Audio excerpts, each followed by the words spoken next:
Ebanghelyo karon is not just about the byuda and not just about the rich man. Dili lang ni kabahin sa ilahang paghulog. Dili lang ni kabahin sa amount kay ilang gihatag. Ang Ebanghelyo karon adunay nagpahipi nga mas lalong pagayon, nga adunay third person behind the two individuals nga mihatag. Ang Dios. When God gives, it is not out of surplus. It is not just mere crumbs.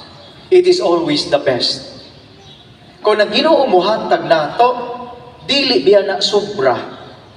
Dili po na tipaka.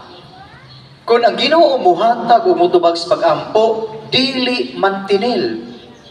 Mauna nga trust Him that the moment He answers our prayers, it is always the best. Ya kini ra gyud atong hinumduman ha. Sa iyang pagpadala sa iyang bugtong anak kari sa kalibutan, aron pagluwas atong mga sala, it is not just the part of the Son, it is the entire Son, the whole second person of the Trinity na iyang gipadala. Sa dihang gaplano siya nga iyang luwason ang kalibutan, gikan sa pagkamakasasala, wala siya mo padala rag mga propeta. Gipadala niya ang pinaka-the best, ang iyang anak. Every time we celebrate the Eucharist, God is offering us something the best. Mauna nga sa Eucharistia, what we receive during communion is not just a symbol, but His real body. And it is the best offering nga gihatag sa gulri kanato. Sa kinabuhi nato, kana mo'y atong tan-ahon o hinumduman kanunay.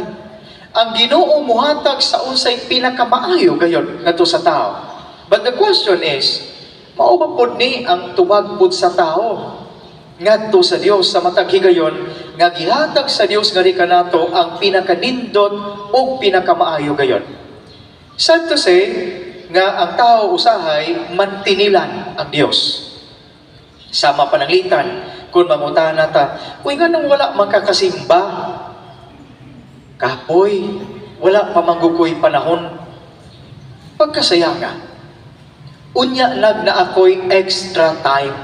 So tanawa, kinida ang linya, nagpasabot na nga atong Ginoo atong hatagan lang extra. Ay busy pa mangguko, wala ko'y lugar. Unya nagmakalugar ko. Sa lagtod nga pagkasulti, ang Ginoo mantinilan ra. Kaya maura ba ni kasagarang mahitabo nato? I-offer po ng imuhapong gamayng talento for the Lord. Ay unya nagog maka-extra tag gamayng panahon.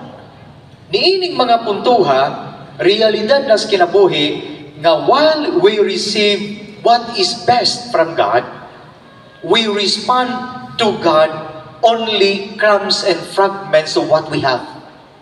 Kana mo'y luoy o usa kadako nga trahedya sa kinabuhi nato.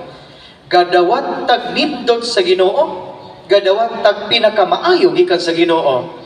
Pero usahay ang atong itubag ngadto sa Ginoo, mantinil ra, tipaka ra. While it is true nga ang Ginoo dili mangayo og unsay wala nato og unsay sobra, dili siya mangayo og unsay dili kaya nato, pero ato po ng dakong obligasyon ang pagpasalamat kaniya o pagkahatag nato kaniya sa unsay pinakanindot nga ikahatag nato ngadto kaniya. And talking about the best response and the best offering, we can bribe God with any amount. And no amount can replace the best offering nga ikahatag sa Ginoo gikan sa tao, except sa offering of person nga ikahatag sa tao. Dili nato pwedeng ingnon ang Ginoo, Lord, imo man kong giabundahan, imo man gitubag akong pangaliya, nakatrabaho man ko karon, nadawat man ko sa interview, naamang ko'y promotion nga nadawat, dako naman akong sweldo, Lord, magpa-Thanksgiving Mass ko 10,000, pero dili lang ko musimba, kay naa pa ko'y project nga atuon.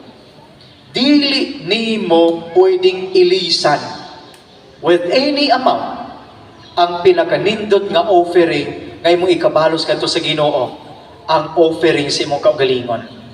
Mauna nga bahalag wala kay Thanksgiving Mass nga ika-offer ma Domingo, Basta kay ang imong presensya diha sa misa mao ang pinakanindot nga offering nga imo ikahatag ngadto sa Ginoo.